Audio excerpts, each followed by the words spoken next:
your initiative, that your emerging markets. In what way is it going to be of help to the industrialization process? As I said, I mean, financing is a core part of industrialization. So the fund that we have here will contribute to that, and in a very small way. It's a small fund, but the idea being that if you can potentially catalyze the market, so if you can have a sort of catalytic effect, so effectively the little money that you have, if it can have a demonstration effect on the market, then that's a positive contribution.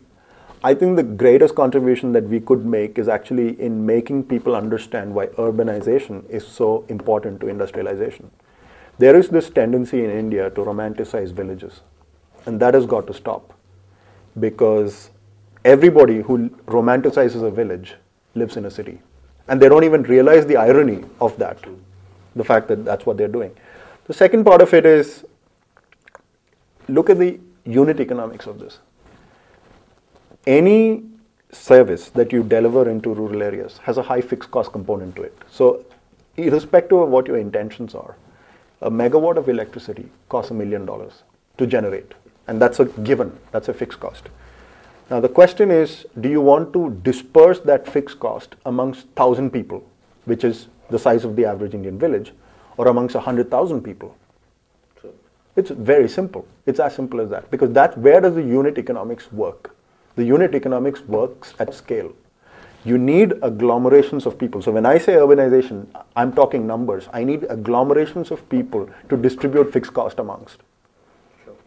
So if you want industrialization, if you want core services, you want core infrastructure, it absolutely has to come from there. It has to come from a process where you have reasonable numbers of people agglomerating in a spot. And that is what makes feasible the delivery of services. So that's one part of it. The second part of it is, even people who understand the need for urbanization are talking about incrementally improving a Hyderabad or a Bangalore or what have you. The problem with that, of course, is if you improve Hyderabad, you're simply setting yourself up for trouble, because Hyderabad becomes a bigger magnet. It'll just suck in more people. So the situation actually gets worse. So paradoxically, the problems of Hyderabad can only be addressed at the back end, not at the front end, so to speak. So what are we working on? There's two things that we're working on. One is new urban clusters, so encouragement of building brand new cities. Do you work with the governments there? No, we basically work with real estate companies and developers, because they have the strongest incentive to actually do these things, to go for new development. And the second part of what we do is affordable housing. So we've got a business model that we are probably taking into pilot in the next 6 months, which at least the model predicts that we can do housing for between 2.5 lakhs to 3.5 lakhs. Good.